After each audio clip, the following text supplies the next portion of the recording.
प्यारे दोस्तों, आज हम आपको एक सच्ची कहानी से रूबरू कराते हैं। ये कहानी राजस्थान के एक छोटे से गांव की है, जहां का एक साधारण किसान रामलाल अपने खेतों में कठिन परिश्रम करता था। रामलाल के पास केवल 2 बीघा जमीन थी, जिससे उसका और उसके परिवार का गुजारा होता था। उसके परिवार में उसकी पत्नी, 2 बेटे और 1 बेटी थी। रामलाल का जीवन संघर्षों से भरा था, लेकिन वो कभी हार मानने वालों में से नहीं था। गांव में कई किसान थे, लेकिन रामलाल सबसे अलग था। रामलाल न केवल मेहनती था, बल्कि उसने खेती के प्रति एक अलग दृष्टिकोण भी विकसित किया था।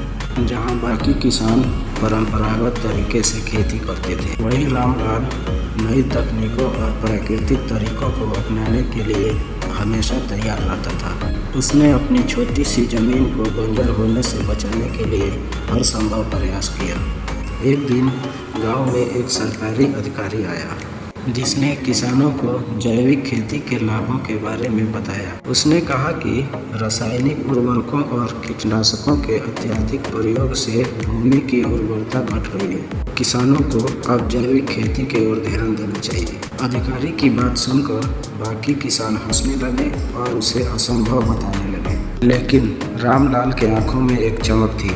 उसने अधिकारी के बातों को गंभीरता से लिया और जैविक खेती के बारे में और अधिक जानने की ठानी। रामलाल ने अपने पत्नी से इस बात की चर्चा की और उसे समझाया कि जैविक खेती से न केवल उनकी जमीन की उर्वरता बढ़ेगी, बल्कि इससे उन्हें शुद्ध अनाज भी मिलेगा। उसकी पत्नी ने उसका समर्थन किया।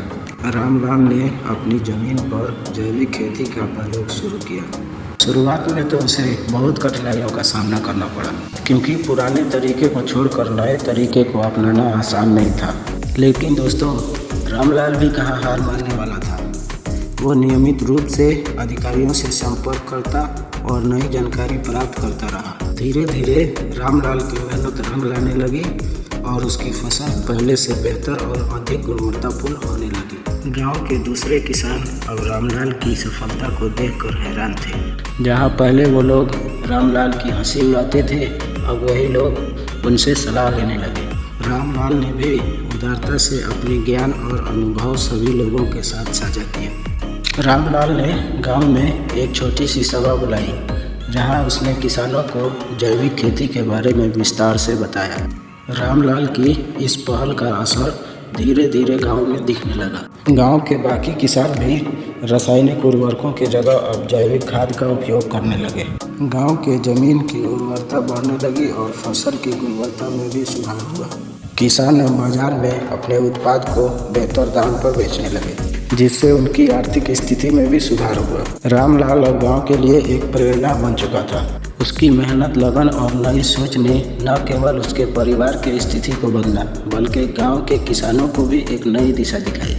तो प्यारे दोस्तों, इस तरह रामलाल की कहानी हमें ये सिखाती है कि कठिनाइयों के बावजूद यदि हम मेहनत और सही दृष्टिकोण अपनाएं तो सफलता अवश्य मिलेगी। यह कहानी केवल एक किसान का नहीं है दोस्तों, बल्कि हर उस व्यक्ति का है जो अपने संघर्षों के बावजूद सपनों को साकार करने की कोशिश करता है।